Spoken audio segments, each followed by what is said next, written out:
I really should add like our socials to our stream overlay. I haven't done that yet.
Hey everybody, this is Wilo7 and you're listening to the Gamedex podcast, a show that I sit down and talk about video games. Today we're talking about Pokemon Red, Blue on the Game Boy Color that was released in February 1996. And I have a very special guest with me today, the Bard from the Battle Phase. Welcome to the Gamedex, Bard.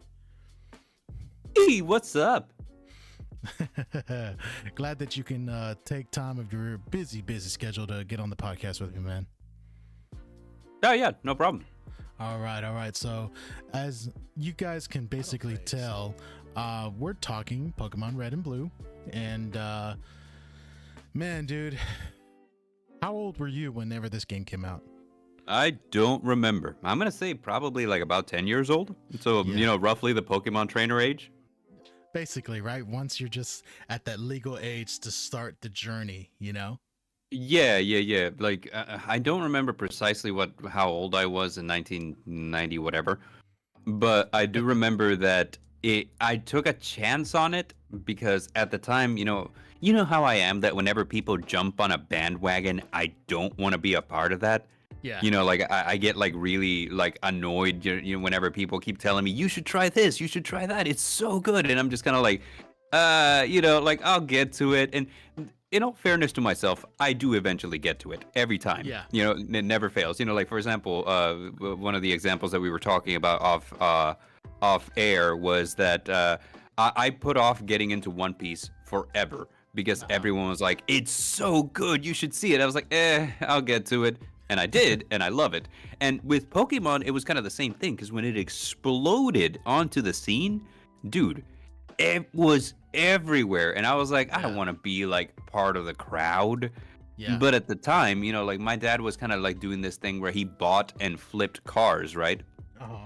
And one of the cars that he bought, happened to have some stuff left behind in the trunk. And one of the things that it had left behind was a Game Boy Pocket. Yeah, so like the little tiny ones, right? Yeah. And it looks like we have someone in the chat already telling me to try. Hey, what's up, Gamma? He's been trying to get me to read that manga forever, and like I said, I'll get to it. I always do. It's just like it's gonna be whatever the mood strikes me. But like so it had a Game Boy Pocket, and it had one game in it, which was Game and Watch Gallery. Oh yeah, I remember that. Yeah, so it's nothing but Game and Watch, right? But there was kind of like this moment where I was just kind of like, you know what? I wasn't gonna play Pokemon, but I have a Game Boy. Why not? Exactly. So yeah, so like we were. I remember I was a little kid, probably like at 10 or 11 or something like that. And, it was around my birthday, and my mom was like, well, what would you like for your birthday? And I was like, you know what? I have this Game Boy. Let me try Pokemon Blue, That's the one I had, too. I had Pokemon Blue. Yeah, blue was my favorite color at the time. So, like, it was a no-brainer, Everyone was like, again, like, whenever people were like, hey, you should try this. I'm like, so, like, whenever everyone was like, you should get the red one with Charizard. I was like, Like, let me Don't get tell the me how to blue live my one. life.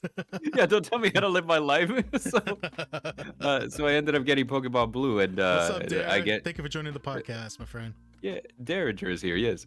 And everything after that is just, ancient history. Like, I've been a Pokemon fan ever since. Have I always been in love with the franchise? No. Yeah. They've made some choices recently that are kind of like, like the Yeah, whole. and you know what? Yeah, and you make an interesting point, and I think it's a lot different from how it was when it first started compared to where it is now. It's really hard. Why does every generation have furry bait? Right? Everyone makes fun of me for being a furry, and I'm like, I'm not a furry. I just like Sonic and Pokemon. How does that I only like Sonic. I like Sonic too. So it's just, it's so weird. Oh, that means you're a furry. Jeez. I guess I am a furry. Yeah. Oh, okay. See, I never admitted to it. You just did. So. Well, stop trying to make me live my life. Okay, so man, I had to be 8 or 10 years old, I think, and oh yeah, you're younger than me, aren't you? Yeah, I'm 35. So you're 35? Yeah, I just turned 35 last June. Dog. What? You're not really that much younger than me. You're like a year younger. I know, that's what I'm saying. Yeah. Remember, okay. We have this. Didn't we say that also we would almost went to the same high school, right? We almost went to the same high school, yes. Yeah, so almost. It's pretty crazy. Like I got transferred to the nicer high school because I'm bougie. But yeah, I think I was like, it had to be 8 or 10, I think. Yeah. I mean, it had to be around that. I got a Game Boy Color, and man, I honestly don't remember if either my parents got it for me or maybe did I get it from a cousin. I'm not really 100% sure on that. But it doesn't matter. Why? Because as soon as I saw that game, I was hooked. It just grabbed my attention. I mean, growing up in a Mexican household, you're basically going somewhere every other weekend on a trip. Like, is that a thing that happens in Mexican households? I don't know. That's what it was for me. I know you're not Mexican, but like, yeah. Oh, thank you. Everyone always assumes. I'm like, no, I'm not. Well, you got to remember, dude. You got to remember. We've known each other for a long time, so Yeah. So for the viewers out there, he's one of my very close friends, and so like with that being said, that's how I know automatically. And shame to all you guys assuming he's Mexican. Yeah. Everyone knows that I come from hell. No, you're a godsend, my friend. Oh, thank you. That's very pleasant to hear. and going back to what I was saying is that every other weekend, it was either it was a wedding, it was a quinceañera, or someone died. We had to go to Mexico. That was the thing. And thankfully, on that 6-hour drive, what did me and my brother, because he had a Game Boy as well. 6 hours. Yeah, that's how far we drove, and then that was just to get to the border. And sometimes we had to drive further into Mexico to get to the destination. Wait, so you guys drove all the way into Mexico? Yeah, so we would drive to Mexico, and then like once we get to like the border, there's a small town called Roma, Texas, and that's where I have family that live there. And we would go there and meet up with our aunts, uncles, cousins, and say, okay, you guys ready? I'm like, and then we're like, my brother and I were like, what? And it says, oh, we're going to crash here, but the next day we're going to Mexico the next day. I'm like, what? Like what? And so, we would have to basically have camp at my uncle's that's at the border. And then the next day we cross the border to Mexico and then be on the road for another hour to get to where we need to go. And it's just like, so my brother and I, thankfully we had our Game Boys because we were in those cars for a long time. So I'd had Pokemon Blue and I think he had Pokemon Red. And so there was no other choice at the time. If he had a different one, it was Red. Well, no, I mean, yeah, true, but he could have had a copy of Blue too. I mean, there's always that option. Well, that's true. I guess that would be a dumb option, but yeah, that was an option. Well, I mean, I'm kind of glad he did. That way, we could always completed our Pokédex and everything like Yeah, that. yeah, You know? yeah, for sure, But for even sure. so, but even so, you know, I just remember having the game and just, oh my god, playing it. If we didn't have batteries, we were screwed, you know, Mm. because we needed those AA batteries to charge up our Game Boys. But man, oh man, yeah, I was around 8 or 10. Whenever I started playing the game, I had a green Game Boy. What color did you had? Well, the Game Boy Pocket was a blue one. Was it blue? Okay. Yeah, that Christmas though, like since it was kind of one of those things where it's like, my parents are like, "Well, man, you're getting some mileage out of that Game Boy. Well, and it's a found one. Well, how about we upgrade you to the nice one?" So like that Christmas we got like the Game Boy Colors, me and my sister, and I had like the purple one that's see through. Yeah. Like the clear one. So dude. I miss that Game Boy every day of my life. We had I don't remember. I don't know if you remember, but we had. Sorry, I didn't mean to interrupt you. Steven just joined the chat and he says, "Why yeah, that's more of our family kind of stuff." So I'm guessing. Yeah. So from what his correction is, basically it was just my family. I don't. I guess not all Mexicans did that, but I guess. I guess not. But I mean, like it's a common enough thing, right? That you visit family. That's like what we do in Latino families, right? Yeah, because we all care about family, and that's the main important thing. And yeah, it's just. And hey, Geek in the Paint, thank you for joining the chat. She says I shared the Pikachu edition. Oh, okay, cool. Yeah, Pikachu edition. That was the yellow Pokemon version. Yellow. Yeah, the yellow version. Yeah. So it's the birth of like the Pokemon middle child, like every generation, right? The knockoff Ash version kind, if you really think about it. Well, yeah, that one. But like, imagine like so that was the start of like the third version every gen. So Yellow in the first gen, and then like Crystal in the second, and Emerald in the Emerald third. On the third one, yeah. It always was that third party. But what's crazy is that Gen 1 was the only one I think that had 4. They had red, blue, green, and yellow. It's just that it was the US green in Japan. Yeah. Which honestly, I wouldn't have mind getting green. Yeah, same. But like, did you see like because the green one was like the most rough around the edges? I think that was kind of like their first shot at it. So like, if you look at the sprites in the green version compared to like the blue and the red, it looks a little less finished. Really? It looks less polished. Yeah. Oh. If you like, honestly, like Google search like the Pokemon green sprites, it'll surprise you. They're not the same. Oh, okay, cool. I have to look at that. But okay, so we'll go back on to Pokemon Red and Blue. What was your favorite starter Pokemon? Bulbasaur. It still remains my favorite to this day. Anyone who says otherwise is just objectively wrong. Mine, you already know what mine is. It's Charmander. And you're objectively wrong. And that's okay. I'm okay with you saying that. That's fine. Okay. Everyone's entitled to their opinion, but here's my thing. Mine just happens to be more right than the rest. But I can understand why Bulbasaur is a good Pokemon. That's the other thing I want to talk about. There's nothing to understand. He's the only one that has been competitive. Like the other two have been okay, but like that one has been a competitive pick because of how good he is. Yeah, but even so, with the fact that the matter is, if I didn't choose Charmander, I would automatically go to Bulbasaur. I have nothing against Squirtle. I do.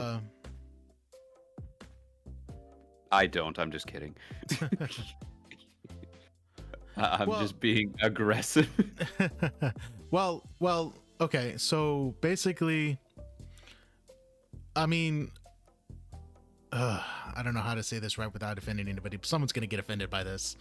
The reason I like Charmander, and it goes back to like elementary school, when you get hooked up with someone and you're just like, hey, what's your favorite color? My favorite color's always been and forever will be red, and being 8 or 10 years old, having that in my persona, I see Charmander and I'm like, oh, cool. And then of course how disappointed we were when we realized he wasn't a dragon type. But even so, I still liked Charmander's design. I still like how the way he looked. I did like how Charizard looked. So it was like, oh, pretty cool. A lizard that shoots fire, and then he grows wings in his third form.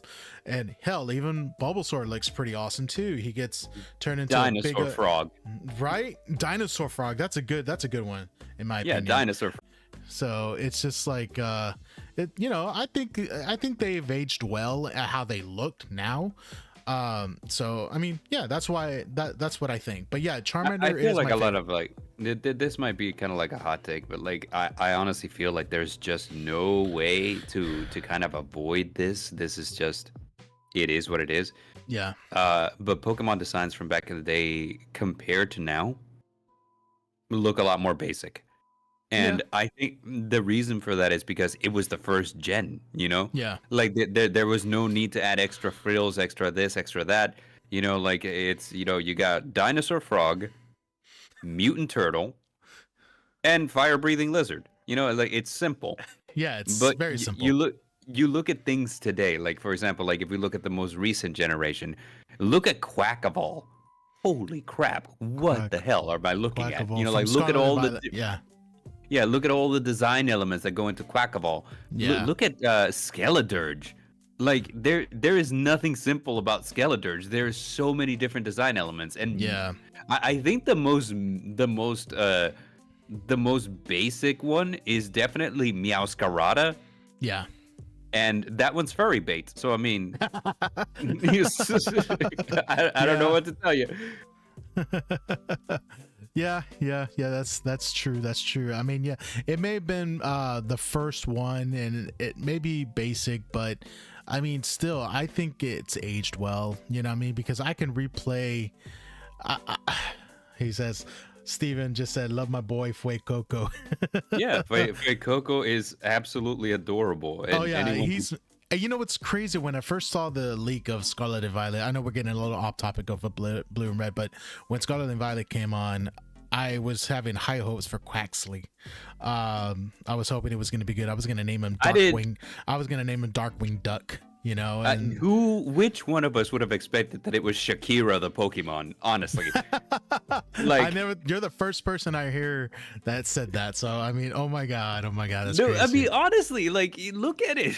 Like I remember, whatever.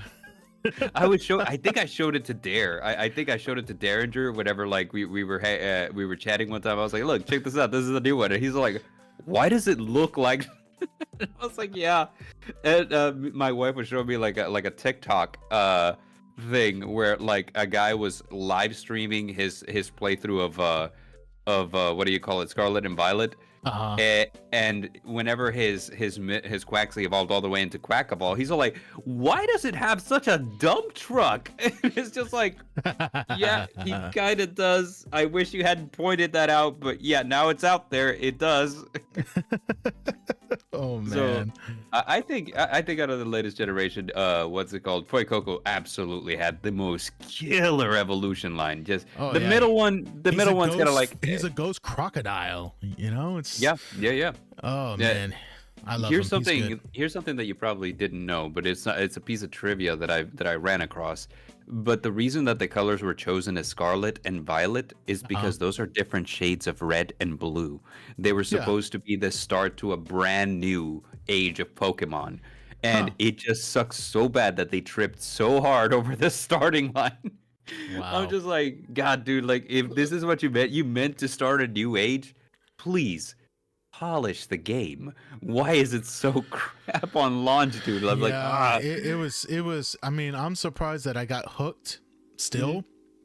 Yeah, but I would have enjoyed the game a lot more if they would have had a lot of things fixed. I mean, there was a lot to love, dude. Like it's open world. We've been asking this for this for ages. Exactly. So I'm really just hoping that the next thing after that will be better. And you know, I want to have a second podcast eventually to talk about just Pokemon in general. You know what I mean? Because I feel, and that's just the reason, because I feel like there's just so much to say about it. And, you know, I want to eventually talk about that, give my opinion, my thoughts of what I think needs to be fixed. I mean, hell, with Pokemon Red and Blue, what I did, I made sure I played I played through Pokemon. I think I played Red on my 3DS emulator. And I just wanted to play through just to review how much it was and what I did like, what I didn't like, and stuff like that. And but dude, I played Pokemon Red and Blue, Yellow hundreds of times, and I'll always replay the games. I mean, as soon as I'm like, and what I do is I like when I first started the game, I would like, okay, this time I'm gonna have Bulbasaur, Squirtle, Charmander, Pidgey, and I'll have a Machop for fighting. And then my 6 Pokemon, I probably would have either Ghost or Psychic. So, but what I like to do is that I like to, every time when I do a new game, I'm like, you know what? Let's switch it up. I'll still have my Charmander, but maybe I'll get a Bellsprout. Maybe I'll get an Abra. You know, maybe I'll do Mankey instead of Machop. So yeah, like just mix it up a little bit. Like try a different Pokemon that you've never tried before. Exactly. And I think the only thing I've never really tried was like, okay, this is a new game. I'm gonna be nothing but a fire starter Pokemon or fire Pokemon trainer. I don't know. I feel like I've always considered if Pokemon was real, I'd be an all around base trainer.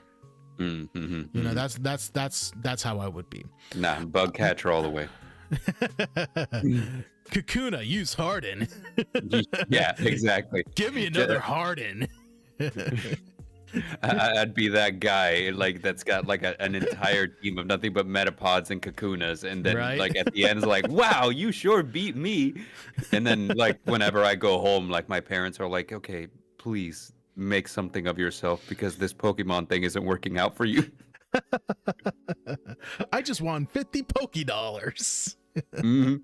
So okay, so going to my next topic, we said what was our favorite starter Pokemons. What's your favorite Gen 1 Pokemon besides the starters? So like so if it's not Bulbasaur as the starter, you know, out of the original 150, what would be like your next favorite? Let's say it like that. Oh no. Or you can say first favorite, yeah, because we're talking about all 150, but we're just gonna exclude the starters. I had to pull up like the Pokédex because now I don't even remember what was in there. Oh, so I'm really? like, I mean, I remember like which ones, but I was like, okay, but which ones were my favorite though? You know, so like okay. now I'm kind of like looking through this. I was like, okay, I must have had like some favorites other than the main starter because I remember playing this game quite a bit, and I trained a little bit of everything, but I'm like, what were some of my favorite Gen 1s? Okay, here's a couple of things. Okay, so I know that I love Gengar now. I didn't love him back then. You know, like really? back You didn't then. like him back then?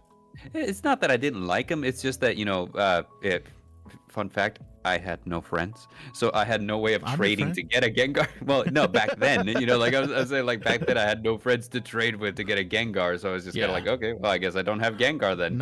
And I guess your sister didn't want to play with Well, you? she didn't get it until like way later. So I mean, like, yeah, it was kind of one of those things. I guess, let me see. Gen 1. Fucking love me some looking through the Pokedex here. I fucking loved me some Tauros. Really? Fucking loved me, yeah. Tauros? Fucking loved me a Lapras. Lapras was good. Oh, well, it has to be the top one. Oh, top one. So what would be your top one? Damn. For me, it's Alakazam. I feel like me personally, and I'm not going to use legendaries too. I don't want to use legendaries because let's just face it. If you got Mewtwo and then if you battled random people, you're OP. You know what I mean? Especially if you're gonna have Moltres, Zapdos, Articuno. So we exclude the starters and the legendary Pokemons.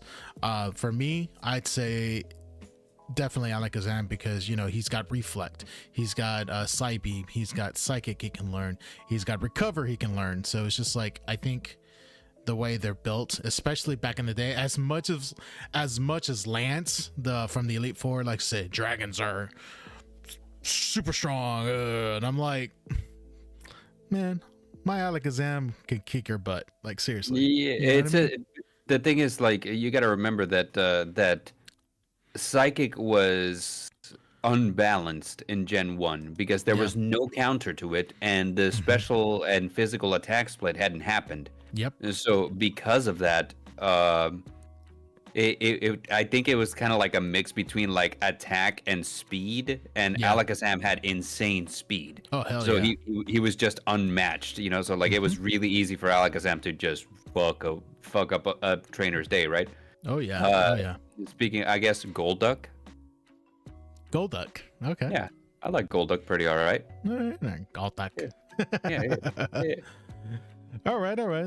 I can mess with some Golduck.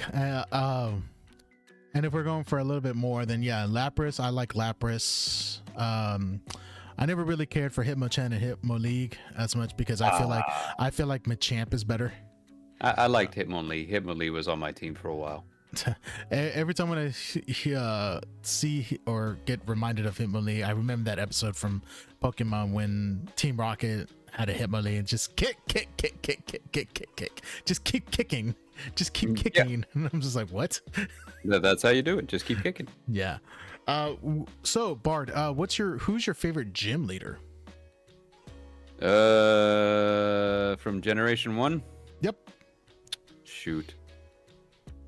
Let me think. And just for you guys out there, I'll take the liberty of naming them. Brock, Misty, then you got Lieutenant Surge, then you got Erica, and then you got Sabrina, then you got Koga, you know, and then you got Blaine, and then you got Giovanni. I think probably Lieutenant Surge. Lieutenant Surge? Yeah, because he's the only person in the entire Pokemon world that's confirmed to be American. The reason why and you know what? I'm not stealing your USA. answer. I'm not stealing your answer. I just like how much because most of the lore of Pokemon, of how everything goes with the timeline, like Lieutenant Surge is one of the main people that talk about the lore. You know what I mean? In my personal opinion. So that's why I like Lieutenant Surge too. And so he's one of my top favorite ones. So yeah. I got plus he looks like Guile from Street Fighter. Typhoon. Yeah. Kind of expect, especially because his Magnemites know Sonic Boom, so I keep expecting him to be like Sonic Boom. Typhoon. Sonic Boom. Yeah. Oh man, now I'm gonna be thinking about that every time when I play Pokemon and I battle Lieutenant Surge. I'm just gonna be thinking that. That would be freaking hilarious. Oh my god. Shit. Okay. Well, man, that's pretty good. They changed the gym leader battle theme to like Guile's theme from like Street Fighter. That'd be freaking dope. Oh my god. Who's your least favorite Gen 1 Pokemon? My least favorite? So like if you have one that you don't really care for, or if you're annoyed by it. For me, I'm gonna tell everyone straight off the back, and it's because, like I said, I had to play this game recently, and there was something a Pokemon popped up that annoyed the heck out of me, whether it was fighting it in the wild or some dumb NPC trainer had freaking either Jigglypuff or Clefairy or Clefable. Oh yeah, everything that knows Sing. Exactly. I see. And so they weren't fairies at the time. They were considered normal types. You know, and so like with that being said, they would have Sing. And I'm just like, and you know what? The one that's right below them is Snorlax. And the only reason why is because they know rest. Yeah. And when you're trying to catch them and lower their health, Snorlax just went to rest. And I'm like, dang it. And Gen 1, a lot of young people out there, they don't know this. It was a lot harder back then to catch certain Pokemon in certain ways, because it's like they didn't have a whole lot of options like they have now. So that's I'm gonna say Clefairy to Wigglytuff, basically any Pokemon that knows Sing, and then right under that Snorlax that learns rest. Fucking Graveler. Explosion. Yeah, basically, Explosion. You know, you'll be like traveling through a cave, run into a Graveler, you suddenly can't escape for some reason, and it self-destructs. I was like, oh, come on. And it would knock out your last Pokemon sometimes too. Yeah, so it's just like, fucking really? Like, are you for real? Like, it's so dumb. I'm like, come on, man. Yeah, work with me here. I was almost to the end of this cave, you piece of crap. What's your deal?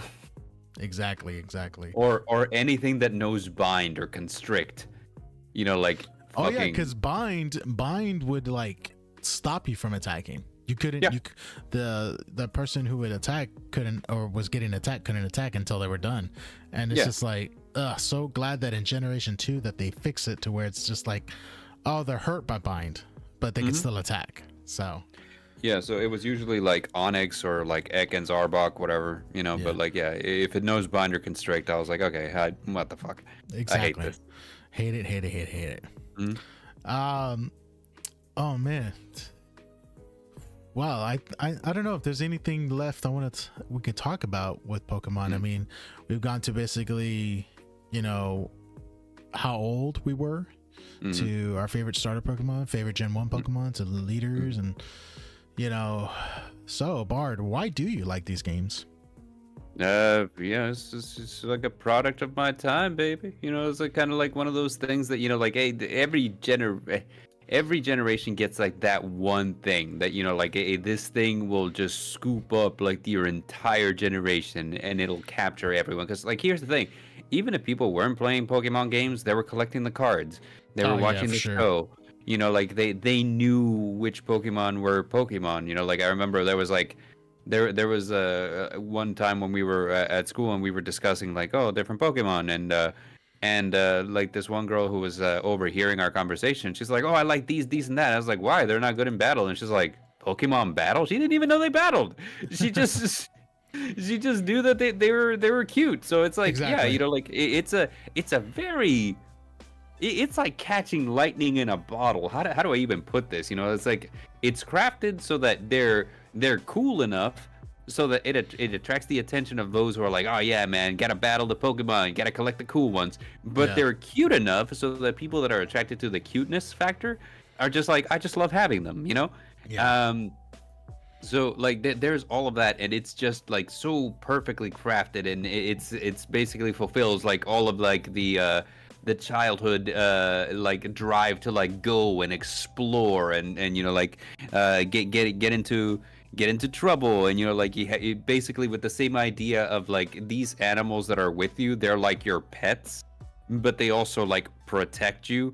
So it's kind of like like every daydreamer, like I'm gonna go exploring with my dog, and my dog is like my best friend, and he's gonna be the first mate on my spaceship, and like this stuff like that. So it's all of that just like packaged into like this really really cool like game where it's like, hey, now go out there and collect all of them, because you can, it's what you do, you go and you catch them. Yeah, So exactly. yeah, Because that's what it's all about. You know what I mean? And like I said, it just holds a special place in my heart. I mean, it's like one of the very first few games I had. I mean, I had a Nintendo. That was one of the first game systems I had. But then when we got the Game Boy, what? Video games on the go? Like, oh my gosh, just had to make sure you had AA batteries, and just wanted to play that. And I was just, especially when when summer would hit, when you're in school and then you got nothing to do during the summer, I just remember being in the living room with my parents and my brother and I would just be, playing Pokemon. It was freaking awesome, man. And Pokemon was just, oh God. And I not only like the art design, one of the other things that I loved about the game, the music. The music's pretty iconic at this point. Yeah. Oh yeah, it's very iconic, and you have so many people out there that have different versions. I mean, I'm using the song that's playing right now. I'm using it from a album that I found on Spotify. Shout out to Gamechops. They're the ones that are providing the music right now, and it's a version of Sacred Beasts, and it's just a really good Pokemon remix theme, and it's really really good. And you guys should go check out the album, if you have the chance. But going back to what I was saying, that's the remix, but the original 8-bit music soundtrack, it's just iconic. It's I think my favorite song has to be not just the Pokemon theme, but I think it's that route. I think it's Route 11, if I'm not mistaken. It's when you leave Lavender Town and then you're going south to go like next to the water, like goes towards Fusha City. Yeah, I know the one you're talking about. Yeah, And it's the same. it just It's a good one. sounds it sounds hardcore. You Yeah, know? it's pretty dope. Yeah, so like with that being said, I love the soundtrack. The soundtrack is one of my favorite things, and then the artwork is good. I feel like the stories, even though simple, still really good. You're trying to collect all the Pokemon, beat all the gym leaders, take on the Pokemon League challenge, and then go capture all the legendary Pokemon to complete the Pokédex. Yep. So like it's very simple but very self-rewarding. Yeah, it's pretty great. Like you always get like kind of like a good sense of like, hell yeah, whenever you complete the Pokédex. You know what I'm saying? Yeah. Like I haven't done it in every generation, but every time that I manage to accomplish it, it's kind of one of those things where it's like, yeah, that feels nice. Yes, and don't get me started trying to do shiny hunting. Yeah, like a lot of people jump onto the shiny hunting train. It's not my thing. I mean, like I've done it, and it's like, yeah, it's nice when you get one, but at the same time, if like I'm kind of like have the patience. Yeah, if you have the patience, which I'm not very patient, so I'm kind of like I'm good. Like if I didn't get it by like the 100th egg, I'm all right. Like. Oh man. Oh wow. Well, let's see. We're going about let's see, how long has it been? I think it's been 38 minutes. I think we're ready to do our special treat, which is our little questionnaire box trivia round kind of thing. Questionnaire? So, yeah, I got some questions for you, buddy, and are you willing to partake? Yeah, sure. Let's hear some questions. Cool. All right. So all right. So question number 1, which Pokemon appears on the cover of Pokemon Red? That's Charizard. That's Charizard. Correct, my friend. You got that one right. That's 1. Is that the easy one? I'm not going to say it's the easiest one. I'm not going to say it's the hardest one. You're just going to, these are just a list of questions and we're just going to go from there and the viewers will know how good you are. Okay. All right. So let's see. Which Pokemon appears on the cover of Blue? Blastoise? Correct. Okay. All right. I feel pretty confident about myself now. Okay, good. Okay, we'll keep that in mind. All right. Which Pokemon appears on the cover of Green? Venusaur. Also correct. Okay. All great. right. Fantastic. And then we're gonna go. Of course, probably they can guess the next question. Which Pokemon appears on the cover of Pokemon Yellow? That would be Jolteon. Not Pikachu. Okay, final answer. Yeah, it's Pikachu. Final answer. All right. Correct. All right. I you can tell me if this is getting harder. I don't know if this would be like considered hard or not, but let's see. Japan received 4 versions of the original Pokemon game on the Nintendo Game Boy. North America only got 3. Which version never made it to North America as a Game Boy cartridge? Green. That is correct. Damn right, it's correct. All right. There are 3 fishing rods you can get over the course of the game. You generally get the old rod first, which can only be used to catch which Pokemon? Magikarp. That is correct. Sweet. Okay.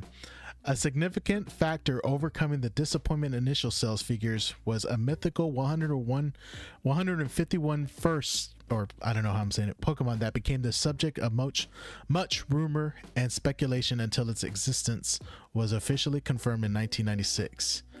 What is the name of that mysterious Pokemon? Is it Mew? That is correct. Sweet.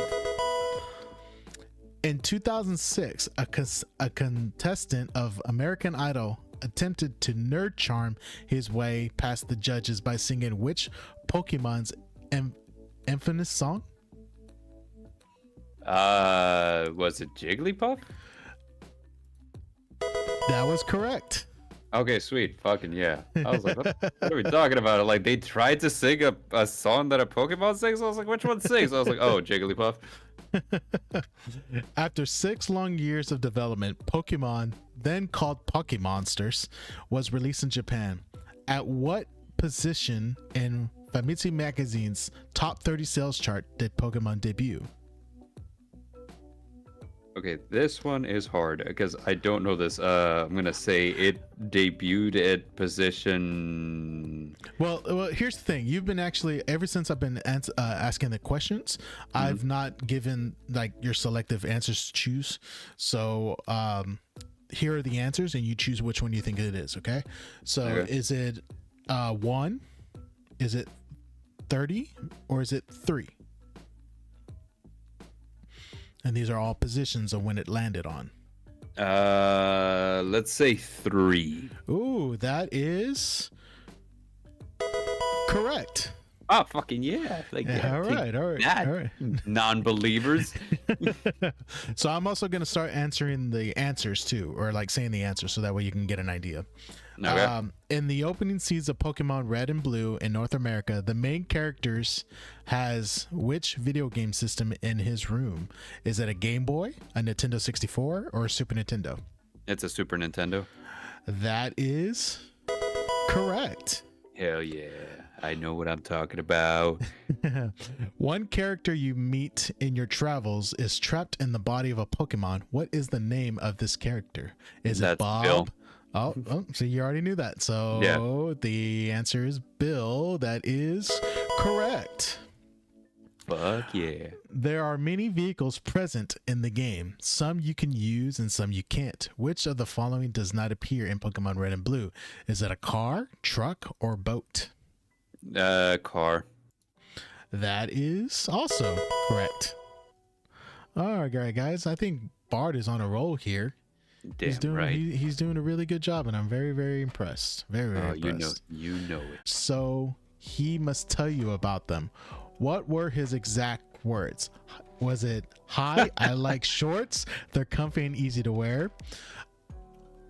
Shorts are nice and easy to move around in. Why don't you wear some too? I like shorts. Shorts are nice and easy to move around." No, it's the first one. They're comfy and easy to wear. Fucking youngster Joey. And that is correct. I remember that kid. In order to obtain the bike voucher, what slightly unpleasant task must you do? Eat a Magikarp, listen to the chairman of the fan club, or send Bill back through the teleporter to return him back to normal? Listen to the chairman of the fan club. Yep, that is the way to Route 2 because he hasn't had any coffee. In the Japanese version of the game, the old man is really lying down in the road because he is demanding green tea, he is drunk and needs coffee to sober up, or he vowed to stay in the roadway until his granddaughter gets married. No, he was drunk as hell. There you go. They changed that up for the American release. I was like, oh no, we can't have drunk old men in a children's video game. I was like, yeah, okay. Yep. That's true. That's true. Guess the. Okay, I think this might get a little bit more trickier. Guess the weight for this Pokemon. Okay. Okay. These are. We're gonna go into the lightning round. Okay, so you got to guess the weight. A Rattata. Is it 8 pounds, 17 pounds, or 28 pounds? 8 pounds. 8 pounds. You are correct. Great. Snorlax, is he 100 pounds, 507 pounds, or 1014 pounds? I'm gonna guess 1014. You are correct. Hell yeah. All right, lightning round number 3. What is the weight of Mew? 9 pounds, 21 pounds, or 115 pounds? I'm gonna say 21. 21. That is wrong. I'm sorry. There's no way that Mew weighs as much as a Rattata. Really? It's a 9 pounds. That's how much Mew weighs. Huh? How about that? That's okay. So far, you've been doing really well. What is the weight of Ditto? 9 pounds, 53 pounds, or 135 pounds? 9 pounds. 9 pounds. Okay. Yeah. Survey said. Yeah, he anything that Mew does, Ditto is exactly the same. Yeah, he's just a failed clone, really, technically. Yeah, that's the theory at least. The theory. Yeah. All right, last of the lightning round. Magikarp, what does he weigh? 6 pounds, 22 pounds, or 53 pounds? I'm gonna say 6. 6. That is wrong. It's gonna be 20. He's 22 pounds. Yes. Wow, a Magikarp weighs more than Mew. And a Rattata. And a Rattata. In the original Pokemon Red and Blue games released in the United States, 3 companies are listed as copyright holders. Which of these companies is not one of the original 3? Is it Pokemon Ltd, Game Freak Incorporated, or Nintendo? I'm gonna in the original one, probably Pokemon Ltd. I don't think it The exists. franchise has grown into a multi-billion-dollar global phenomenon, but it was created by a single person. Who is credited as the primary creator of the Pokemon universe? Is it Satoshi Tajiri? Oh, Satoshi Tajiri. there you go. He knows, guys. He didn't give me the chance to say the answers. Okay. Damn right. Pokemon was designed to encourage trading creatures. This concept was taken a step further by publishing 2 versions of the game and requiring trading across versions to collect all the Pokemon. Whose idea was it to create 2 distinct versions of the game? Was it Howard Lincoln, Shigeru Miyamoto, or Satoru Iwata? I'm gonna say Miyamoto. You are correct, sir. Yeah, damn right. Pikachu's reach and I don't even know how to pronounce this word. Reach and ubiquity around the world is nearly absolute. In fact, what small island nation actually put Pikachu on its currency? Is it? Oh man, I don't even know how to pronounce it. Is it Niue? Nui? I don't know how to pronounce that. Nararu or Tavalu? Okay. Funny thing is, I know this because Derringer asked me the same question in a podcast episode we did a while ago. Yeah, it's Nui Island. You are correct. Yeah, like I'd never even heard of it before he asked me that question. I was like, oh snap, that's a real thing. He's like, yeah, that's a real thing. That's pretty cool if you really think about it. Yeah. The design of Alakazam sparked a legal dispute between Nintendo and what famous psychic? Uri Geller? Kadabra. Uri Geller, Sylvia Brown, or Irene Hughes? Geller? You choosing Geller? You are correct. Yeah, he goes by a stage name Kadabra or something, and it was, yeah, and that was a problem. Here's a fun fact. The reason why Kadabra hasn't showed up in the trading card game for so long is because that legal dispute was still going on. Wow. And just recently, I think he actually dropped the lawsuit, so now they're allowed to print Kadabra cards again. Wow. I wonder what made him change his mind. His granddaughter. His granddaughter loves Pokemon, and she was like, we can't have Kadabra cards because you keep fucking with the Pokemon company. Imagine that. That's crazy. That is crazy. You're just trying to get fair, but then you're just like your little son or daughter or granddaughter or whatever is like, Dad, Mom, please, I want to play Pokemon. I just want to play Pokemon. I know Kadabra's not my favorite, but come on. In the Pewter City Gym, you encounter a character who shouts, "You're still blank" from facing Brock. Is it years? Light years or parsecs? You're choosing light years? Yeah. That is correct. Yep. What is the name of the theme song for Pokemon Red and Blue? Is it Catch 'em All, Kepamon, or Monster? Shoot, I don't even know this. So Catch 'em All, I guess? No, that is incorrect. The correct answer is Monster. Weird. Huh. Yeah. So, yeah. Let's see. Deep in the jungle, of what real-world South American country was Mew said to have been found? Was it Guyana, Suriname, or Ecuador? Ecuador. That is incorrect. Really? Was It's it? Guyana.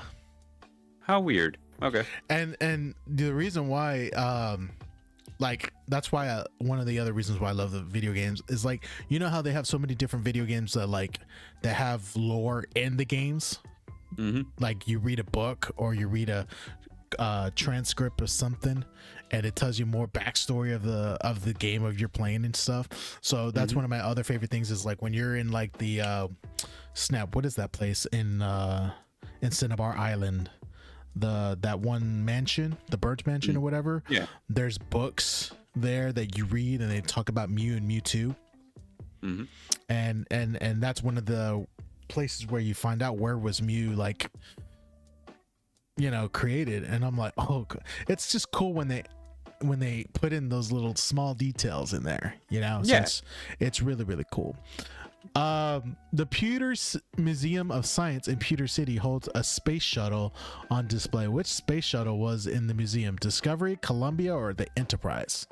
Discovery. No, Columbia. So you go with Columbia? I'm gonna go with Columbia. Okay, that is correct. Great. In official canon, the North American version Pokemon Red Blue featured a protagonist named Red. What is the Generation 1 name of the protagonist in the Japanese version? Is it Takashi, Okidi Shigeru, or Satoshi? It's Satoshi. That is correct. I really like that name. If I ever get a dog in the future, I want to use that name, Satoshi. I don't know what kind of dog that'd be perfect for, but you know, it's just like I can see myself just calling Satoshi. You know, it's just a good name. Former United States National Security Agency contractor Edward Snowden has a rather appropriate favorite Pokemon. Which is it? Is it Missing No, Mewtwo, or Mew? Missing No? That is correct. Okay. Yes, sure. So there's this little place where I got the questions, the way they'd explain that, because this is actually, you know what, this is my first time seeing these questions, and the fact that they would include that's pretty crazy. I like what it says. It says Missino is the most widely known of the glitch Pokemon. Short for missing number, the name comes from the game's internal error handler when attempting to access a non-existing Pokemon species. Nintendo tried to warn players against interacting with this glitch, but the community was undeterred. Similar to Mew before, the mysteries surrounding Missino only happened to propel the popularity of Pokemon even farther. So it's just pretty crazy how they did that. Yeah. All right, this is the last question. All right, so let's see. On February 12th, 2014, the video game streaming site Twitch began hosting a social experiment in which tens of thousands of viewers would simultaneously control a hosted version of Pokemon Red. The experiment came to be known as Twitch Plays Pokemon. How long did it take the crowd to beat the game? Was it 10 days, 16 days, or they are still trying to complete the game? Shoot, I can't even remember. I want to say it was 16 days. You want to say 16 days? Yeah, but I'm not sure. Well, Bard, I gotta say, you are correct. Hell yeah, that's what I'm talking about. All right, so let's see. I think you only got maybe 2 wrong.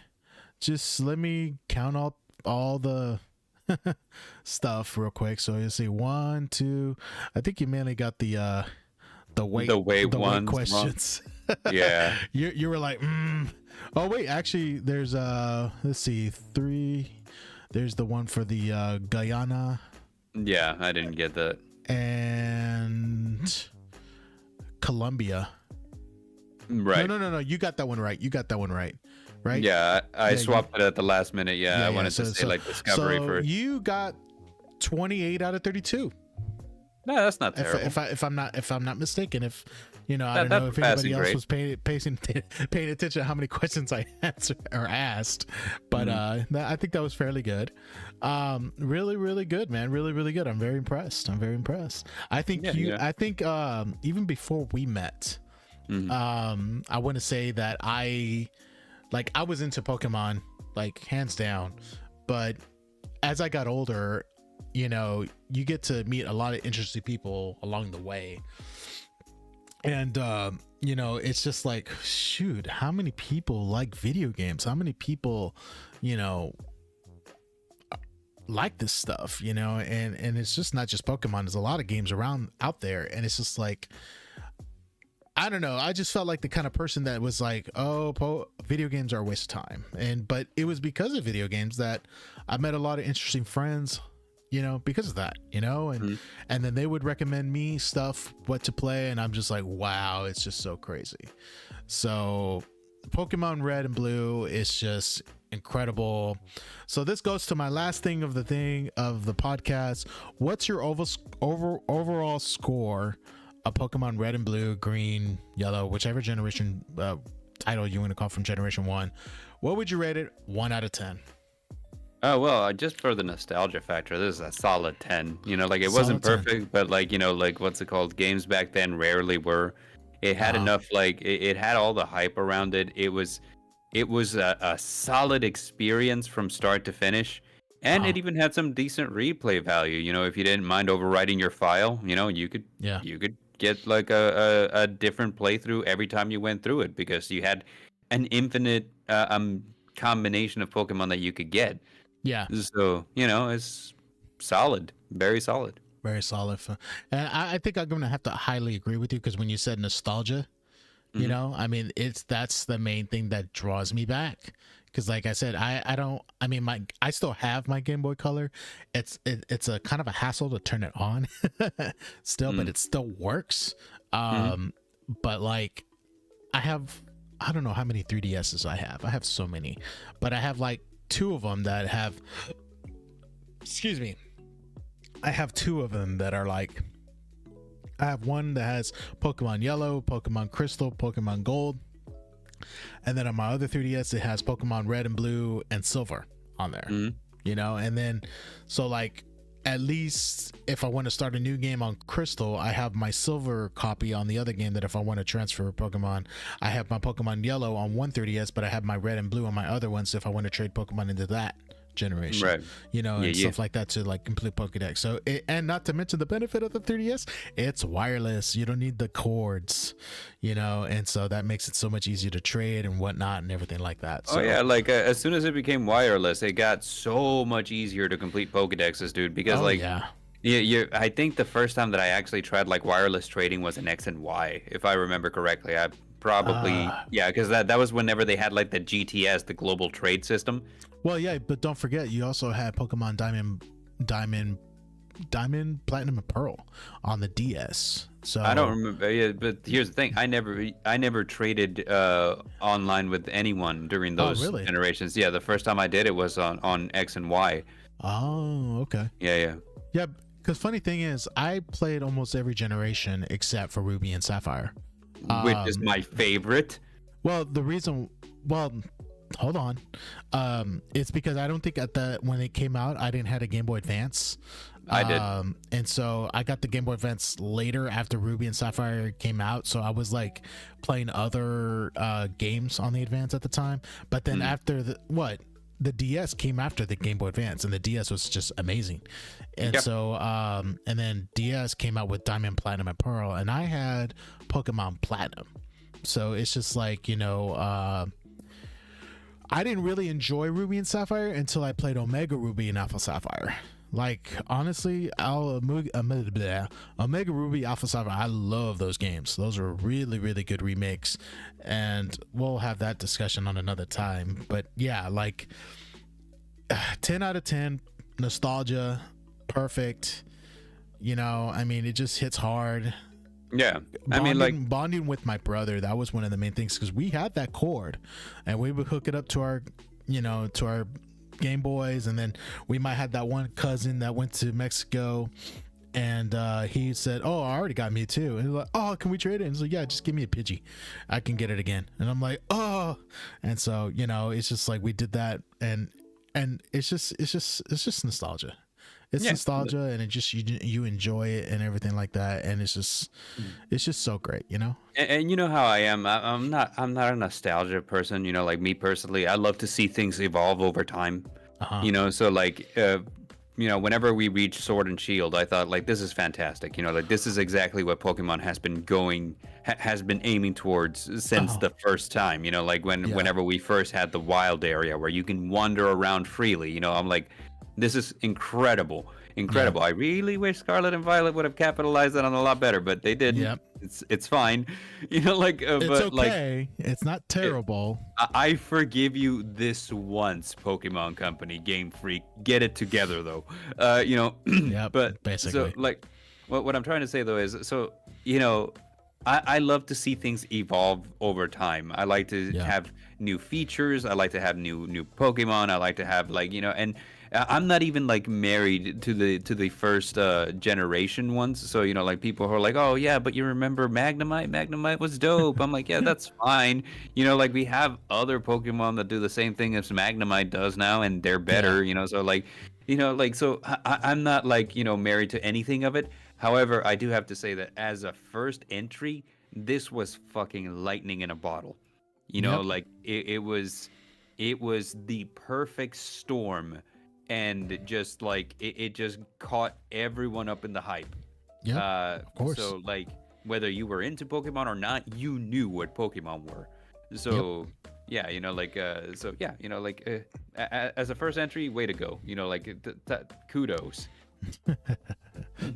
Well, that's about it, guys. I mean, I want to thank Bard. I was gonna say Dare. My bad. Yeah, like hey, maybe Dare will join us next time. Yeah. I would like to get his opinion on other games too, as well, not just Pokemon. We might have a part 2 of Red and Blue. Just talk about maybe more stuff that I maybe missed, or we'll just go straight to Pokemon Gold and Silver and Crystal. And for all those who were wondering, that's my favorite generation. Gen 2 was my favorite generation. Gen 2 was mid. Huh?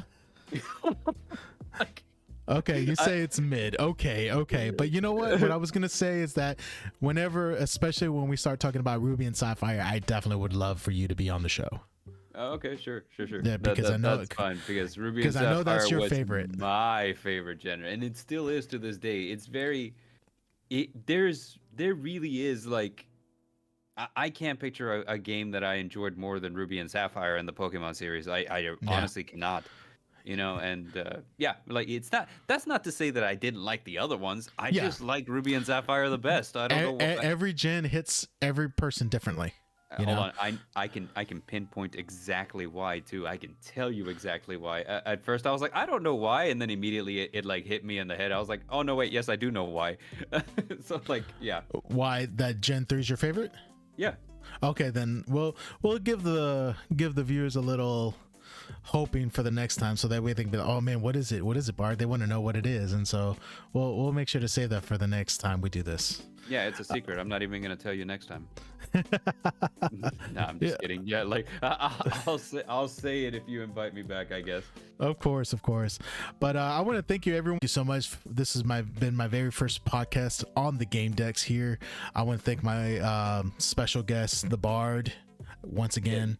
Yeah, hold it now and watch the hood wink, because I make you stop think. You think you're looking at Aquaman. I summon fish to the dish, although I like the Shelly Swiss. I like the sushi because I never touch a frying pan. Have a little bit of an outro, but yeah, thanks again, guys, for tuning in, and we will see you guys next time.